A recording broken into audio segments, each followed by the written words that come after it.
নমস্কার, আমি Siladitya sir. Welcome back to my channel. আজ আমাদের আলোচ্য বিষয় 2026 মাধ্যমিক পরীক্ষার গণিত বিষয় অর্থাৎ অঙ্ক।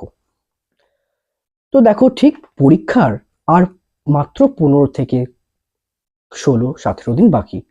তো এই সময় আমাদের শেষ প্রিপারেশন। তো শেষ প্রিপারেশন আমরা কিভাবে করব এই বিষয়, এবং তার সাথে হচ্ছে যে আমাদের মাধ্যমিক পরীক্ষায় যে কোন কোন বিষয়ে আমাদের কিভাবে করতে হবে, মানে কোন কোন দাগের অঙ্কগুলো কিভাবে করতে হবে এবং কোথায় আমাদের নাম্বার কাটা যাওয়ার প্রবণতা থাকে, সেইগুলো তোমাদের সাথে আলোচনা করব। দেখো, আমরা তো দীর্ঘদিনের স্কুল শিক্ষকতা করছি, তাই আমাদের অভিজ্ঞতা থেকে আমাদের সুপরামর্শ তোমাদের দিতে চাই, যাতে তোমরা সেখান থেকে উপকৃত হও। দেখো, তোমরা এই প্রথম তোমাদের স্কুল জীবনের গণ্ডি পেরিয়ে তোমরা একটা নতুন জায়গায় পরীক্ষা দিতে যাচ্ছ, জীবনের একটা প্রথম বড় পরীক্ষা দিতে যাচ্ছ। তো এই জন্য তোমাদের একটা মানসিক প্রস্তুতি কিন্তু আগে থেকেই করে রাখতে হয়, অত্যন্ত জরুরি এটা।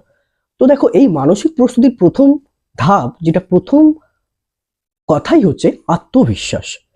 এই আত্মবিশ্বাসটা তোমাদের কিন্তু এক্সাম হলে কিন্তু অবশ্যই রাখতে হবে। এটা অবশ্যই রাখার দরকার, যেটা তোমার পরীক্ষার ভালো পরীক্ষার জন্য কাজে লাগবে। তো এই আত্মবিশ্বাস তোমরা কিভাবে তৈরি করবে? প্রথম কথা, দেখো, তোমার আত্মবিশ্বাস তৈরির জায়গাটা হচ্ছে, আমরা 2026 জানুয়ারি মাসে দাঁড়িয়ে আমরা 2025 জানুয়ারি থেকে যে এক বছর আমরা কঠোর পরিশ্রম করেছি দিনের পর দিন, তার সাথে তোমরা অনেক অনেক পরীক্ষা দিয়েছো, ফার্স্ট টার্ম, সেকেন্ড টার্ম, এবং রিসেন্টলি তোমাদের টেস্ট অর্থাৎ নির্বাচনী পরীক্ষার ফলও প্রকাশিত হয়েছে। এই ফল প্রকাশিত হওয়ার সাথে সাথে তোমরা তোমাদের সাবজেক্টিভ টিচার যারা আছেন তাদের সাথে তোমরা তোমাদের ভুলগুলো, অ্যান্সার শিটের ভুলগুলো নিয়ে আলোচনাও করেছো। সেখান থেকে অনেকে শুধরে নিয়েছো তোমাদের ভুলগুলো, এবং অনেকে শুধরে নিচ্ছ। এবং তার ছাড়াও তোমরা অনেক জায়গায় অনেকে দেখো মুক টেস্ট দিয়ে রেখেছো। সেখান থেকেও তোমরা কিন্তু এই আত্মবিশ্বাস পাবে, কারণ তোমরা এই আত্মবিশ্বাস অবশ্যই থাকবে তোমাদের। আর সেকেন্ড থিং, দেখো, তোমাদের এই যে পরীক্ষার সাথে সাথে তোমাদের এখন যে এত টেস্ট পেপার প্র্যাকটিস করছো, টেস্ট পেপারের যে বিভিন্ন রকম যে কোশ্চেন্সগুলো তোমরা সলভ করছো, এটাও তোমাদের একটা আত্মবিশ্বাসের জায়গা গড়ে ওঠার একটা দিক। চলো, তো আমরা এখন আজকে মাধ্যমিক পরীক্ষার গণিত বিষয়ে আলোচনা করব। তার প্রথমেই জানাই তোমাদের অনেক অনেক শুভেচ্ছা এবং শুভকামনা। দেখো, তোমাদের প্রথম কাজ হচ্ছে যে মাধ্যমিক পরীক্ষার শুধুমাত্র যে ভালো প্রিপারেশন নিলাম সারা বছর তাতেই যে তোমাদের পরীক্ষা ভালো হবে তা নয়, কিন্তু যেটা দরকার সেটা হচ্ছে এক্সাম হলে কি করে তুমি টাইম মেনটেন করছো। এই টাইম ম্যানেজমেন্টটা কিন্তু তোমাদের জেনে রাখা উচিত। তাই জন্য তোমাদের কি করা উচিত, এখন তোমরা যে টেস্ট পেপারগুলো প্র্যাকটিস করছো, এগুলো তোমরা ঘরে বসেই 3 ঘন্টার প্রত্যেকটা সাবজেক্ট ওয়াইজ পরীক্ষা দাও।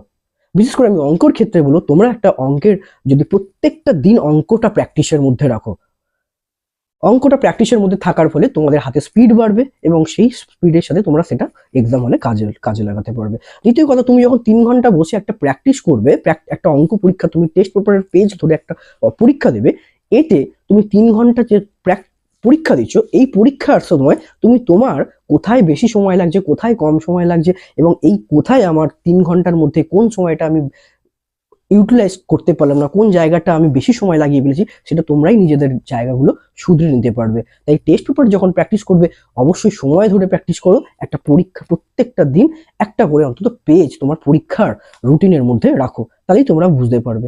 এবার আসি পরীক্ষার সময়। পরীক্ষার সময় দেখো, তোমার কোশ্চেন পেপার তুমি পাচ্ছ ঠিক 15 মিনিট, পরীক্ষা হাতে লেখা শুরুর ঠিক 15 মিনিট আগে। এই 15 মিনিটটা তুমি একটা কাজ করতে হবে। কোশ্চেন পাওয়া মাত্রই তোমাকে একটা রোড ম্যাপ করে নিতে হবে। কিসের রোড ম্যাপ করে নিতে হবে, যে আমি কোন দাগের কোশ্চেন্স গুলো আগে ধরবো, কোনগুলো ধরবে যেগুলো তোমার খুব ইজি, যেটা তোমার খুব কনফিডেন্ট, তুমি সেই জায়গাটায় সেই পোর্শনগুলো তুমি আগে ধরবে, সেই কোশ্চেন্স গুলো সলভ করবে আগে। এইভাবে একটা রোড ম্যাপ তুমি যদি পর করে নাও, সেটা তোমার অনেক উপকার হবে। এক্ষেত্রে একটা কথা বলে রাখি, দেখো, অঙ্কের ক্ষেত্রে যেহেতু যখন তুমি একটা অঙ্কের পরীক্ষা দিচ্ছ, কোনো কোনো ক্ষেত্রে হয়তো তোমার একটা ক্যালকুলেশন মিলছে না, তুমি কিন্তু অবশ্যই সেই জায়গায় কিন্তু সময় বেশি দেবে না। সেই জায়গাটা তুমি ছেড়ে দাও, একটু জায়গা ফাঁকা রেখে দাও।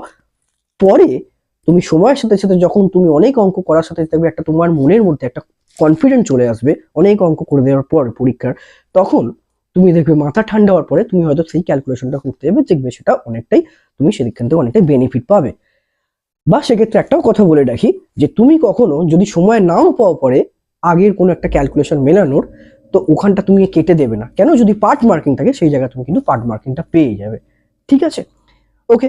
তো এই গেল তোমার টাইম মেনটেনের ব্যাপার। এবার আসি তোমাদের কোথায় কিরকম ভাবে তোমাদের কোশ্চেনের অ্যান্সার গুলো দিতে হবে, কোথায় কিভাবে দরকার যাতে তোমরা ফুল মার্কস পেয়ে থাকো সেই জায়গায়, সেগুলো একটু বলি। এবং আমাদের ইনস্ট্রাকশন যেখানে থাকে যে কোথায় কত নাম্বার কি না লিখলে কাটা যায়, সেগুলো তোমাদেরকে একটু জানিয়ে রাখা দরকার, যেটা তোমার কাজে লাগবে। দেখো, প্রথম কথাই বলি, তোমাদের একের দাগে 6টা শর্ট কোশ্চেন থাকে, অপশন দেওয়া থাকে, 2-এর দাগে শূন্যস্থান পূরণ থাকে, ফিল ইন দ্য ব্ল্যাঙ্কস, আর 3-এ থাকে ট্রু ফলস অর্থাৎ সত্য মিথ্যা থাকে, সেটাও 6টার মধ্যে 5টা করতে হয়। তাহলে এইখানে এবং 4-এর দাগে তোমার 10টা কোশ্চেন থাকে, দুটো 20 নম্বরের। তোমার দেখবে প্রশ্নপত্রের প্রথমেই লেখা থাকবে 1, 2, 3, 4 এই দাগের কোশ্চেন গুলো পরীক্ষার খাতার প্রথম দিকেই করতে হবে। এই ইনস্ট্রাকশনটা একটু ফলো করার চেষ্টা করবে যে 1, 2, 3, 4 দাগের কোশ্চেন গুলো অঙ্কের, সেগুলো একদম প্রথম দিকে রাখবার চেষ্টা করবে। ঠিক আছে, এবার বলি তোমাদের যে এই শর্ট কোশ্চেন গুলো আছে 1-এর দাগে, 2-এর দাগের আর 3-এর দাগের, এই কোশ্চেনগুলো তোমাদের বলা আছে শুধুমাত্র উত্তরটুকু লিখলেই তোমরা কিন্তু নাম্বার ফুল মার্কস পাবে। সেটুকুর জন্য যেটুকু রাফের দরকার হয় সেটা তোমরা রাফে করতে পারো, বলে এখানে শুধুমাত্র অ্যান্সারটুকু লিখলেই তুমি কিন্তু ফুল মার্কস পেয়ে যাবে। ওকে, এক্ষেত্রে আর একটা কথা বলে রাখি তোমাদের, ধরো তোমার 1-এর দাগের কোশ্চেনের একটা কোশ্চেন তুমি শুধু মাত্র উত্তরটুকু লিখতে হবে, সেটা তুমি লিখেছো, প্রথমেই লিখেছো, কিন্তু তোমার অঙ্ক করার সাথে সাথে তুমি একদম শেষে গিয়ে তোমার মনে হলো যে না, এই অপশনটা ভুল, তুমি অথবা শেষ পাতাতেও তুমি ওই কোশ্চেনের ওই দাগেরটাই তুমি আবার একটা অন্য অপশন চুজ করে লিখেছো। সেক্ষেত্রে তোমার যদি পরেরটা যদি রাইট হয় এবং প্রথমে যেটা করেছে সেটা যদি ভুল হয়, সেখানে কিন্তু মাধ্যমিকের ইনস্ট্রাকশন থাকে যে সেখানে তোমার কিন্তু প্রথম কোশ্চেনের অ্যান্সারটাই কিন্তু গ্রাহ্য করা হবে। তাই ওটা যদি ভুল হয়, পরেরটা যদি ঠিক হয়, তাহলে কিন্তু তুমি মার্কস পাবে না। তাই তোমার কি করা উচিত, তুমি অবশ্যই প্রথমে যেখানে করেছো সেখানটা কেটে দিয়ে, অবশ্যই প্রথমেরটা কেটে দিয়ে করবে। তাহলে যদি কোনো স্টুডেন্ট একটা কোশ্চেনের 4টে 4 জায়গায় অ্যান্সার লেখে, তাহলে কিন্তু জেনে রাখবে তার প্রথম কোশ্চেনের প্রথম অ্যান্সারটাই কিন্তু গ্রাহ্য করা হবে। এটাই মাধ্যমিকের ইনস্ট্রাকশন। চলো এবার আমরা চলে আসি 4-এর দাগে, যেখানে তোমার 10টা কোশ্চেন থাকে 2 নম্বরের। এক্ষেত্রে তোমাকে অঙ্কটা যেহেতু 2 নম্বরের আছে প্রতিটা অঙ্কে, তাই প্রত্যেকটা অঙ্ক তোমাকে সলভ করেই দেখাতে হবে, তবেই 2 নম্বর, নচেত তো পাবে না। তাহলে এক্ষেত্রে আরো কিছু কথা তোমাদের বলে রাখা দরকার। দেখো, কোনো ক্ষেত্রে অঙ্কের যদি কোনো অঙ্কনের প্রয়োজন হয়, আঁকার প্রয়োজন হয়, ধরো বৃত্তস্থ কোণ বা বৃত্তস্থ কোণ সম্পর্কিত বা বৃত্তস্থ চতুর্ভুজ সম্পর্কিত যে বিভিন্ন রকম ডায়াগ্রামের যে অঙ্কগুলো পড়ে, সেখানে তাহলে তুমি কম্পাস পেন্সিলের সাথে একটা সুন্দর করে কিন্তু একটা ছবি আঁকবে, এবং এই ছবি আঁকার জন্য এবং যেখানে যে কোনটা বলছে সেভাবে নাম দিয়ে করবে। এতে তাহলে কি হবে, তোমার যেমন কোশ্চেন্সটা তোমার সলভ করতে অনেকটা সুবিধা হয়ে যাবে, কারণ চোখের সামনে তুমি সেই ডায়াগ্রামটা দেখে তুমি সলভ করছো, এটা তোমার ঠিক হওয়ার প্রবণতাও বেশি হবে, ভালো হবে, এবং সেখানে কিন্তু তুমি ফুল মার্কস পাবে যদি তুমি অঙ্কটা ঠিক করে থাকো। আরেকটা কথা জেনে রাখবে যে প্রত্যেকটা অঙ্কের যথাযথ কিন্তু একক দিতে হবে, যেখানে মিটার বা যেখানে ঘনমিটার, যেখানে ইউনিট, সেই এককগুলো তোমাকে অবশ্যই কিন্তু মেনশন করতে হবে। কেন মেনশন না করে পুরো প্রপার ইনস্ট্রাকশন থাকে, তুমি যদি প্রকৃতভাবে কোথাও একক না দাও, তাহলে সেখানে কিন্তু 1 নাম্বার কাটা যেতে পারে। তাহলে এইভাবে তোমাদের কিন্তু খেয়াল রাখতে হবে। দেখো, তুমি পড়ে এলে হয়তো অনেক অঙ্ক, তুমি বলবে স্যার আমি এত পাচ্ছি, তুমি দেখছো তোমার পরীক্ষা অনেক নাম্বার কমছে, কেন না এইগুলো তোমাকে কিন্তু ফলো করতে হবে, যেগুলো বলছি একটু তাহলে তোমার মন দিয়ে শোনা উচিত। এছাড়া আমি এবার চলে আসছি, ধরো 5-এর দাগের কোশ্চেন। 5-এর দাগের কোশ্চেন দেখো, তোমার এখানে দুটো পাটিগণিতের মধ্যে একটা করতে হয় এবং এইখানে 5 নম্বর থাকে। সেখানে তুমি যেখানে যতটা লেখার দরকার লিখে করবে, একক দেবে, এবং তোমাদের এক্ষেত্রে জেনে রাখো সিম্পল ইন্টারেস্ট, সরল সুদ এবং অংশীদারি কারবারের অঙ্কগুলো একটু বেশি করে প্র্যাকটিস করে যাবে। এবং এটাও মনে রাখবে এখানেও কিন্তু পার্ট মার্কিং আছে। কেমন, ধরো তোমার একটা কম্পাউন্ড ইন্টারেস্ট অর্থাৎ সরল চক্রবৃদ্ধি সুদের একটা অঙ্ক পড়েছে, যেখানে ফর্মুলা হচ্ছে a ইকুয়াল টু, আমরা জানি p into 1 plus r by 100 whole to the power n। এই ফর্মুলা তুমি যখন অ্যাপ্লাই করছো, একটা সমীকরণ তৈরি করছো, এই ফর্মুলা অ্যাপ্লাই করার যদি ঠিক লেখো, ফর্মুলা তো অনেক আছে চক্রবৃদ্ধি সুদের, তো এক্ষেত্রে তুমি ঠিক ফর্মুলাটা যদি লিখে থাকো, তাহলে এই ফর্মুলার উপর তোমার 2 নাম্বার আছে। ফর্মুলাতে আবার ঠিক মানগুলো ঠিকঠাক ভাবে বসানোর জন্য, পুট করার জন্য সেখানে আবার নাম্বার আছে, আবার বাকি পার্টটা ঠিকঠাক ক্যালকুলেশন করে সলভ করার জন্য কিন্তু নাম্বার আছে। এইভাবে 5 নাম্বারটা পার্ট মার্কিং হয়ে থাকে। তো এই ক্ষেত্রে তোমার কিন্তু যতটা পারবে করবে, কাটবে না, যতটা পারবে করবে, এতে কিন্তু পার্ট মার্কিং থাকে, তাই কেটে আসবে না কিছু পরীক্ষার হলে। এবার চলে আসছি 6 নম্বরের, যেখানে তোমার এখান থেকে কি একটা তোমার সমীকরণ গঠন করে সমাধান থাকে এবং তার সাথে একটা সমীকরণ তোমাকে সমাধান করতে দেয়। সমীকরণ গঠন করে সমাধানটার ক্ষেত্রে আমি বলবো, দেখো সমীকরণটা গঠন যদি করতে পারো, সমীকরণটা গঠন করলে ইকুয়াল দিয়ে এদিকে এদিকে যা সমীকরণটা ঠিকঠাকভাবে গঠন পর্যন্ত তুমি গেছো, এখানে তোমার কিন্তু 1 নাম্বার থাকবে, আর বাকি তোমার সলভ করে ঠিকঠাক অ্যান্সার পার করার জন্য সেখানে কিন্তু 2 নাম্বার থাকবে। তাই এখানেও কিন্তু তোমার পার্ট মার্কিং আছে, এটাও কিন্তু খেয়াল রাখবে। এবার চলে আসি 7 দাগের, যেখানে তোমার ভেদের অঙ্ক থাকে, দুটোর মধ্যে যে কোনো একটা করতে হয়। 3 নম্বরের সবসময় খেয়াল রাখবে যে এই তোমাদের সাপোজ ধরো একটা অঙ্ক আছে যেখানে এ ভ্যারিজ টু বি আছে, তাহলে এখানে তুমি কি লিখবে, A equal to K into B. সেখানে অনেক স্টুডেন্ট ছাত্রছাত্রী কে কি সেটা মেনশন করে না। এই কে হলো অশূন্য ভেদ ধ্রুবক, এই কথাটা মেনশন করবে অবশ্যই। এই কথাটা মেনশন করার উপর কিন্তু 1 নাম্বার দেয়া হয়, তাই এই কথাটা মেনশন না করে তুমি 3-এর মধ্যে 2 পাবে, এটা কিন্তু খেয়াল রাখবে। এখানে কিন্তু এই ভুলগুলো করবে না। শেষে একই রকম ভাবে যে 8 দাগের একটা সমানুপাতের অঙ্ক থাকে, সেখানেও তোমার কে যদি ধরতে হয় সেখানে সমানুপাতিক ধ্রুবকটা সেটা উল্লেখ করে দেবে, এই উল্লেখ করার উপর কিন্তু অবশ্যই একটা 1 নাম্বার থাকে। এবার চলে আসি 9 দাগের, যেখানে একটা থিওরেম অর্থাৎ উপপাদ্য করতে হয় দুটোর মধ্যে। তো তোমরা এখানে একটা কথা বলে রাখি, উপপাদ্য ক্ষেত্রে তোমার সঠিক চিত্র অঙ্কন জন্য থাকে 1, এবং প্রদত্ত তারপর প্রয়োজনীয় অঙ্কন এবং প্রামাণ্য এই ব্যাপারটার উপর থাকে 1। তাহলে এতটুকু যদি করতে পারো, প্রামাণ্য অর্থাৎ কি প্রমাণ করতে হবে ততটুকু করতে পারলে সেখানে তোমার কিন্তু 2 নাম্বার পাবে, আর বাকি প্রমাণটার জন্য 3 নাম্বার পাবে। তাই তোমাদের কিন্তু যতটা পারবে, আশা করি তোমরা পুরোটাই পারবে, তাই এখানে কিন্তু মনে রাখবে যে এইভাবে কিন্তু পার্ট মার্কিং করা থাকে। আর একটা বিশেষ করে কথা বলে রাখি, তোমাদের আর একটা বিশেষ উপপাদ্য আছে যে দুটো বৃত্ত পরস্পরকে স্পর্শ করলে স্পর্শ বিন্দুটি বৃত্ত দুটির কেন্দ্র দুটি সংযোগ রেখার উপর অবস্থান করে, এটা প্রমাণ করতে দেয়।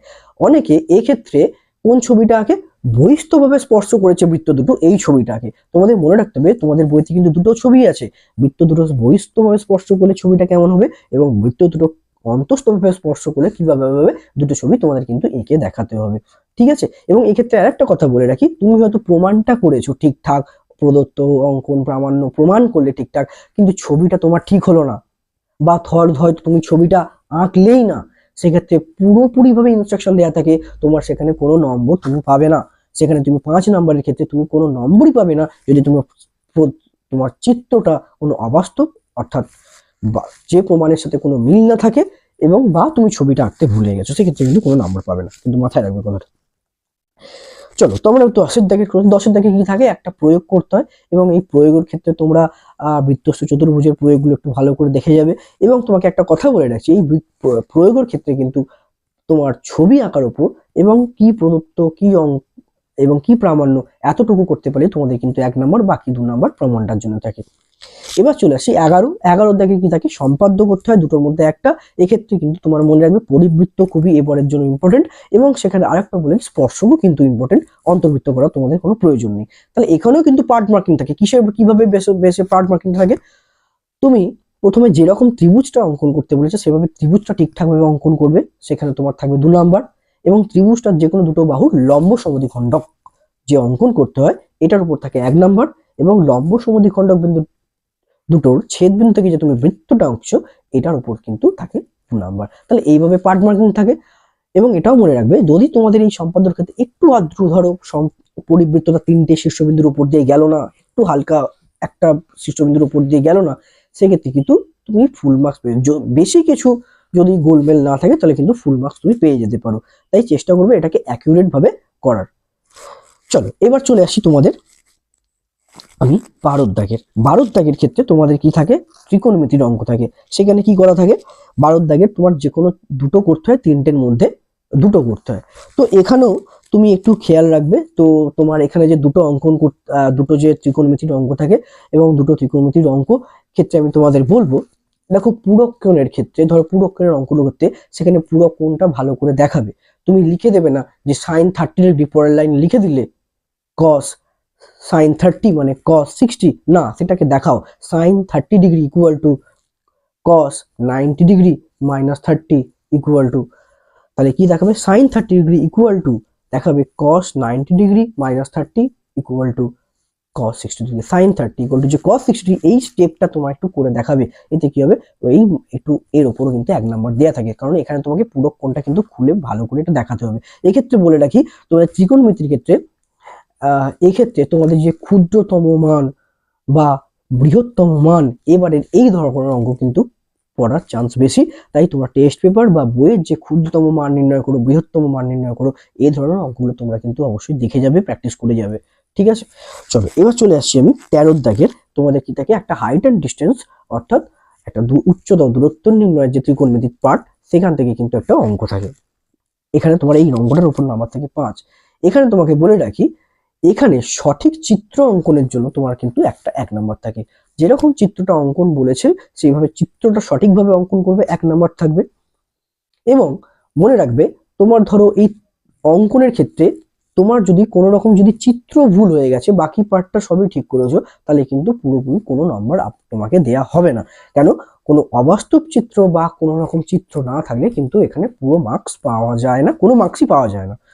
আর একটা কথা বলে রাখি, এখানে ক্ষেত্রে চিত্রের ক্ষেত্রে যদি অবনতি কোণ বলে, তোমাকে কিন্তু অবনতি কোণটা এইভাবে দেখাতে হবে, একটা ভূমির সমান্তরাল সরলরেখা টেনে অবনতি কোণটা দেখাতে হবে, এবং অবনতি কোণটার সাথে যে সমান্তরাল সরলরেখা, তারপরে ভেদক এবং একান্তর কোণ সমান করে, তবেই তোমার কিন্তু তোমার ওই ত্রিভুজের কোণটা নিয়ে আসতে হবে। অর্থাৎ এখানে একান্তর কোণ করে তোমার কিন্তু দেখাতে হবে। এই দেখাবে তোমার অবনতি কোণটা কি করে তোমার একান্তর কোণ হিসেবে বেশের কোণটার সাথে ইকুয়াল হচ্ছে, সেই একান্তর কোণের সাথে সমান করে তোমার কিন্তু দেখাও, যে এটা দেখানো উচিত, তাহলে কিন্তু ভুল হয়ে যাবে।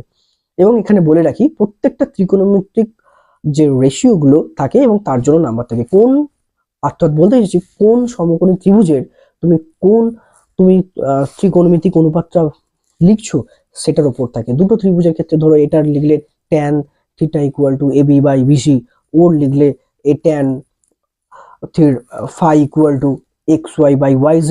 তো এইভাবে তুমি যে ভ্যালুগুলো ঠিকঠাক বসানোর পর কিন্তু এক এক করে দেওয়া হয়। তাই এইভাবে তুমি কিন্তু অবশ্যই মনে রাখবে যে ছবি এটার জন্য অত্যন্ত গুরুত্বপূর্ণ, এবং তার সাথে ত্রিকোণমিতিক অনুপাতগুলো ঠিকঠাক পুট করলে প্রত্যেকটা অনুপাতের জন্য তোমাকে কিন্তু 1 নাম্বার করে দেওয়া হয়। এবার চলে আসছি 14 দাগের, যেখানে তোমার থাকে পরিমিতির অঙ্ক, 3টের মধ্যে যে কোনো দুটো করতে হয়, সেখানে থাকে 4 নাম্বার করে 8 নাম্বার।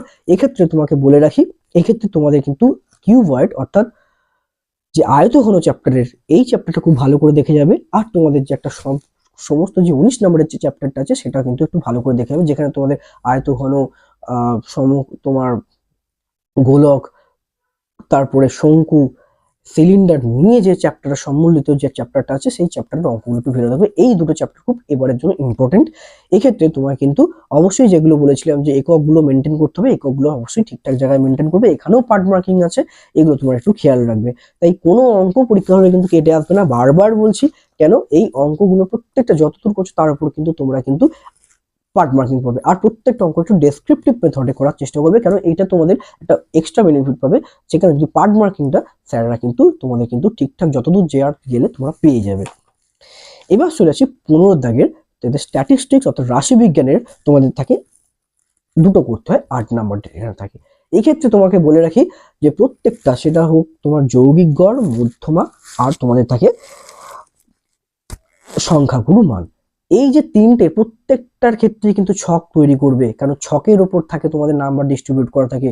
ছকটা ঠিক করলে, যৌগিক গড়ের ক্ষেত্রে তুমি ছকটা বার করলে ছকের ওপর 2, যৌগিক গড়ের যে ফর্মুলাটা অ্যাপ্লাই করছো, কোন ফর্মুলাটা অ্যাপ্লাই করছো তোমরা লিখবে, সেই ফর্মুলাটা লেখার জন্য থাকে 1, আর বাকি সলভ করার জন্য থাকে 1। মাত্র সলভটা যদি ঠিকঠাক করো তার জন্য 1। তাই তুমি ফর্মুলা ঠিক করলে এবং ফর্মুলার ভ্যালুগুলো পুট করলে করলে তুমি হয়তো ফর্মুলাটা ঠিক লিখলে, ফর্মুলাটা ভ্যালুগুলো পুট করলে তুমি হয়তো সলভটা করতে পারলে না, হয়তো ক্যালকুলেশনের গন্ডগোল, মাত্র সেখানে তোমার 1 নাম্বার কাটা যাবে। তাই তোমরা কিন্তু মনে রাখবে যে এখানে কিন্তু ছকটাও যেমন গুরুত্বপূর্ণ, ফর্মুলাটা লিখবে, ফর্মুলার মানগুলো বসানোর উপর কিন্তু নাম্বার আছে, ফর্মুলার মানগুলো ঠিকঠাক বসাবে। সেক্ষেত্রে তোমাদের ঠিক একই রকম ভাবে তোমরা যখন তোমরা সংখ্যাগুরু মান বার করবে, সেখানেও ছকের সাথে তোমরা যদি যখন ফর্মুলা লিখবে, ফর্মুলাটার উপর থাকবে 2, ফর্মুলা ভ্যালু পুট করার উপর থাকবে এক, আর ভ্যালু পুট করার পর বাকি ক্যালকুলেশনটা করে সলভ করার উপর থাকবে এক। এইভাবে তোমরা কিন্তু অবশ্যই মার্কসগুলো ডিস্ট্রিবিউট থাকে, তোমরা কিন্তু এইভাবে প্রপার মেনটেন করবে। এবং এছাড়াও তোমাদের আরো কিছু আলোচনা থাকলে সেগুলো আমি পরবর্তী ভিডিওতে জানাবো। আবার এগুলো মনে রেখো, আর ওজাইপ অঙ্কনের ক্ষেত্রেও তোমরা যে ওজাইপ পেপারটা, তোমার যে গ্রাফ পেপারটা থাকবে, সেটা কিন্তু তোমরা কিন্তু খাতার একদম বাইরের দিকে সেলাই করবে, সেটা ভিতর দিকেই তোমরা কিন্তু সেটাকে ভালো করে সেলাই করে দেবে। এবং এক্ষেত্রে আরেকটা কথা তোমাদের বলে রাখি, তোমরা ঠিক কোশ্চেনটা যে পেলে পরীক্ষার 15 মিনিট আগে, ঠিক তার 10 মিনিট অর্থাৎ পরীক্ষা শুরু হওয়ার 5 মিনিট আগে তোমরা অ্যান্সার শিটটা তোমাদেরকে দেওয়া হবে। এই অ্যান্সার শিট পাওয়া মাত্রই তোমরা খুব ঠান্ডা মাথায় তোমাদের নাম, রেজিস্ট্রেশন এবং রোল নাম্বারগুলো খুব সুন্দরভাবে, খুব পরিষ্কারভাবে তোমরা লিখবে। এটা কিন্তু অত্যন্ত জরুরি, কারণ এটা হলে ঠিকঠাক না হলে কিন্তু তোমার খাতাটা আইডেন্টিফাই করা যাবে না। তাই এক্ষেত্রে তোমার কিন্তু মনে রাখা উচিত, যে ইনস্ট্রাকশনগুলো আমি দিলাম এগুলো মাধ্যমিকের ইনস্ট্রাকশন, এগুলো কিন্তু এইগুলো ফলো করবে। এবং তোমাদের আশা করি তোমাদের সবারই পরীক্ষা খুব খুব ভালো হোক। জীবনের প্রথম পরীক্ষা তোমরা দিতে যাচ্ছ, অনেক শুভকামনা। আবার আমি শুভকামনা এবং অনেক শুভেচ্ছা রইল, এবং তোমরা আশা করি সবাই পরীক্ষাটা ভালো দেবে। যদি তোমাদের কিছু হয় তোমরা অবশ্যই আমাকে কমেন্ট সেকশনে আরো কিছু ইনস্ট্রাকশন বা আরো কিছু ইম্পর্টেন্ট কিছু নোট চাইলে অবশ্যই আমাকে সেটা যোগাযোগ করো। আমি তোমাদেরকে নেক্সট পরবর্তী ভিডিওতে আরো যদি কিছু আমি বলতে এই ভিডিওতে ভুলে যাই, নিশ্চয়ই পরের ভিডিওতে সেগুলো আমি বলবো। ওকে, চলো, নমস্কার।